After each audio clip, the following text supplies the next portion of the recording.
So I was recently rewatching the greatest sports anime of all time, Hajime no Ippo, and noticed that it holds one of the biggest menaces to society I've ever seen, and for whatever reason, nobody seems to talk about it. Now before we get into this video, don't forget to drop a like, and without further ado, let's get right into it. Now forget the truck coons of the world.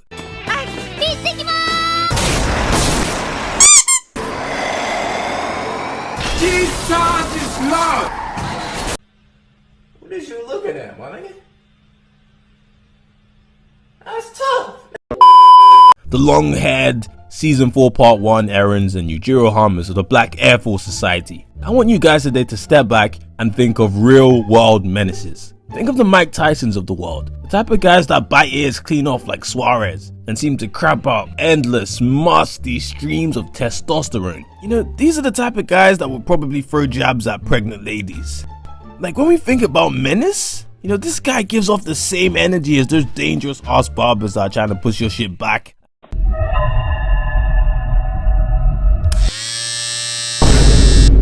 Hey yo, what the fuck? You fucked up my hairline. I'm gonna fucking sue the cunt. Come on, hairline, I'm not even gonna work anymore. Ladies and gentlemen, meet the inexplicably blonde eyebrowed American bitch ass nicknamed Bryan Hawks.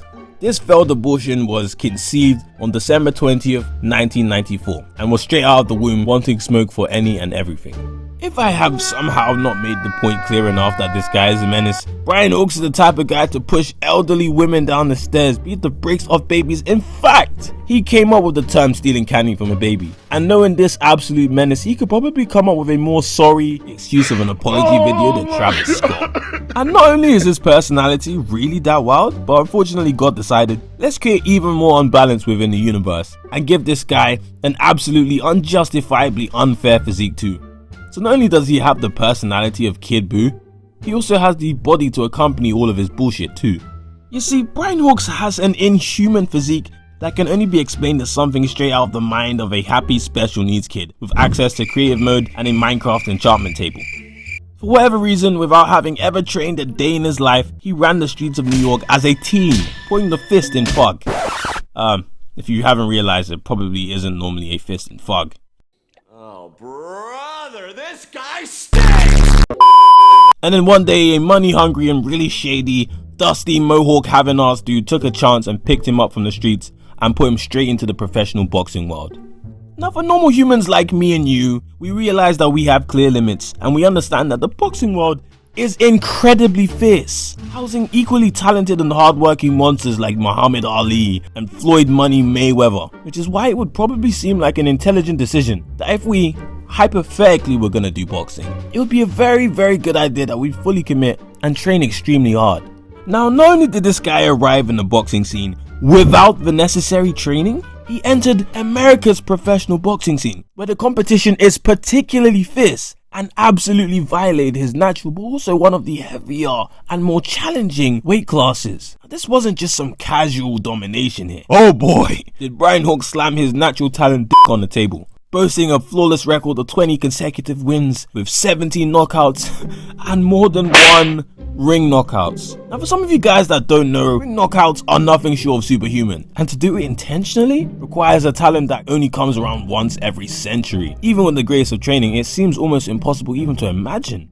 But this nigga just spits on the absurd amount of hard work boxers across the world put in with his absurd natural talent, which is just outright unfair. Now with that being said, in spite of how challenging the sport of professional boxing is, it's been made abundantly clear that the world stage is an entirely different beast. And despite this incomprehensible and outright incomparable gap in difficulty, Bryan Hawks is still considered a commodity in the world stage. Through natural talent alone, this monster was able to strip the WBC Junior Middleweight Championship from the former world champion without having received a single scratch. Do I need to emphasize just how ridiculous that shit is?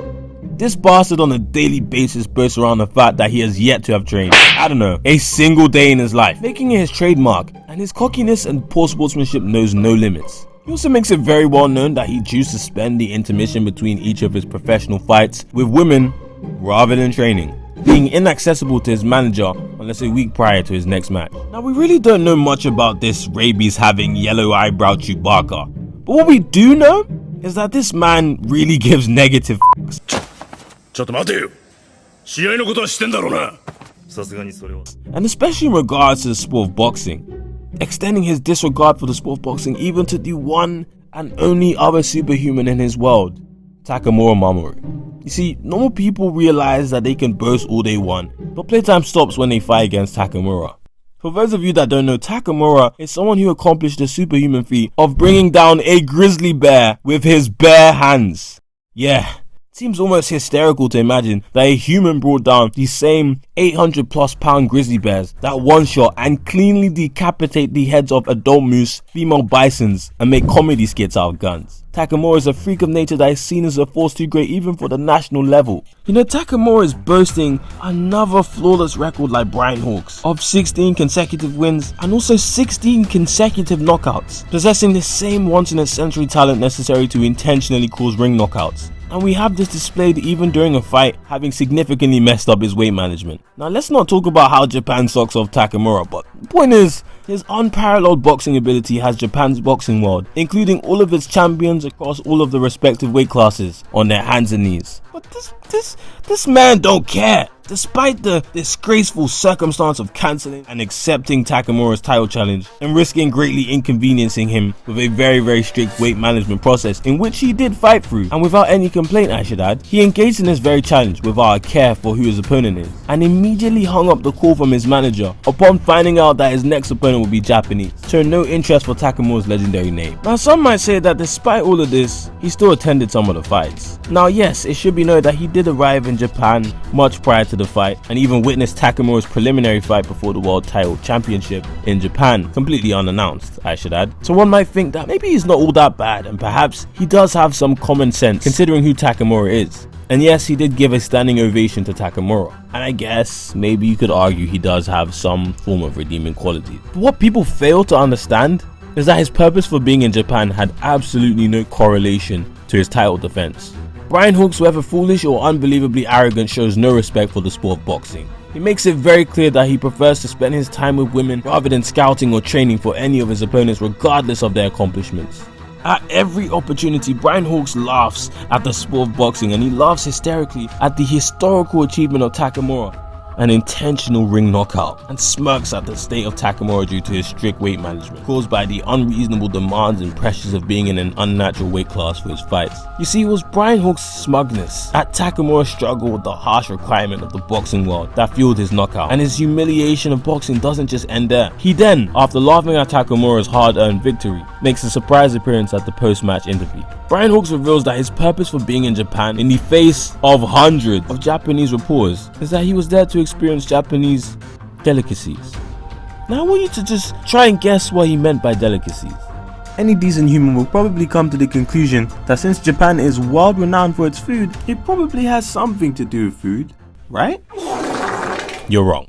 The only thing that has ever interested this failed abortion of a being that I'd much prefer to not defile the word for human is its women. Bryan Hawks refers to Asian women as delicacies and comments about how he believed the Japanese women were particularly tasty. But as I commented earlier, there are some things in life that are unfair, and that for one includes the fact that for no apparent reason he was naturally given the strength to back his insults on an entire sport and nation. And despite making Takamura snap and creating the illusion of good sportsmanship.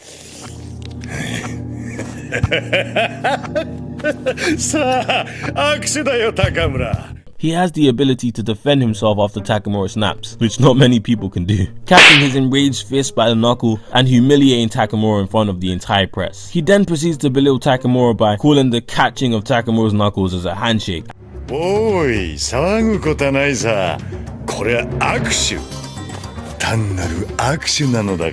in the same way all of his previous encounters begin and end, he exits due to the arrival of even more women.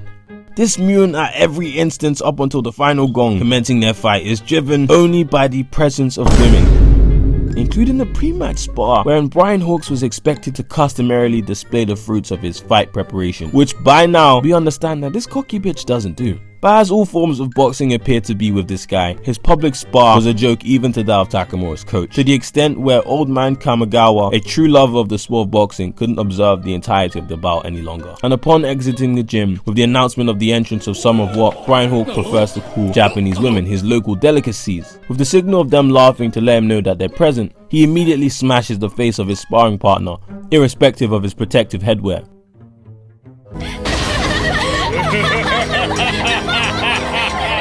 His actions make it very abundantly clear where his interests lie. His interests lie with the women of the country rather than the boxing world and its fighters. And if you somehow don't already hate this man enough, it's not over yet.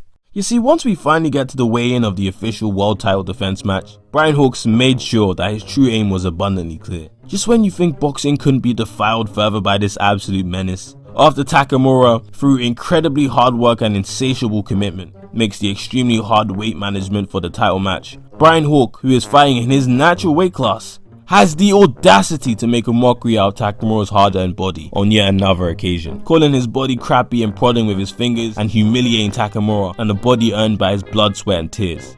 And then to make it worse, this motherfucker begins to yawn and nap throughout the pre-match press conference. He makes it blatantly obvious that he shows no apparent interest in any of the questions given by the male reporters in regards to their fight, and as a female reporter emerges, Hawks' lack of interest immediately turns into interest. I'm sure she had some great questions, but none of that matters. That just makes it better, to be honest.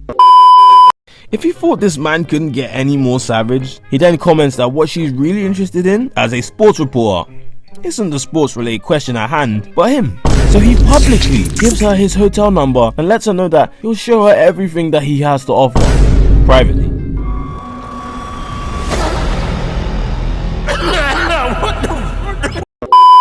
Now if it was me, I would have thrown hands a long time ago. Bearing in mind, I'd most likely get my ass beat. But his mockery of an entire country doesn't just end there. Immediately after they begin their customary pre-match photos, as the boxers take their fighting poses, during the interval before the picture is taken, he punches Takamura in the chin, leaving the venue in outrage, with every member of the gym holding back a bloodlusted Takamura to stop the cancellation of the fight. His coach is finally fed up with Hawks and his stunts and confronts him, and Hawks then proceeds to slap the shit out of the old fart Kamigawa, giving him a slap hard enough to inside bleeding. Kamigawa was recycling for his life right there. I mean, he slapped the 6'9" out of that motherfucker.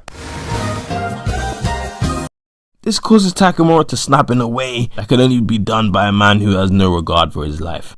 Now, any of his previous stunts in the past are enough to make any normal man lose his shit. But this was something else. This anger was enough to scare Ippo to the point where he couldn't move. And Ippo ain't no regular human. Ippo is a monster of his own even at the national level. A Japanese boxing champion that can make his punches echo through entire arenas. Even after pissing off Takamura to the point where even Ippo was beyond scared straight, he decided, you know what, I can keep going. I can humiliate this man and this country and even this sport even further, and left the press conference, making it clear that his lack of interest for all of Takamura's pre-fight taunts were meaningless because of his overwhelming power. Bryan Hawks is someone with a desire so great that he needs women to keep him calm before his fight. Better than you, my shape up better, my car faster, my drip better, my clothes fit better, my hoes better. And he declares that Japan is far below world class and that they should bring him women so he can share these very dreams of a world champion for them, revealing that his true goal is to spread his seed throughout Japan so that Japan in 20 years will be crawling with world champions. Under no circumstance should this motherfucker ever be allowed into human society. Now if you enjoyed this video, of course, be sure to drop a like and subscribe, and I'll see you next time.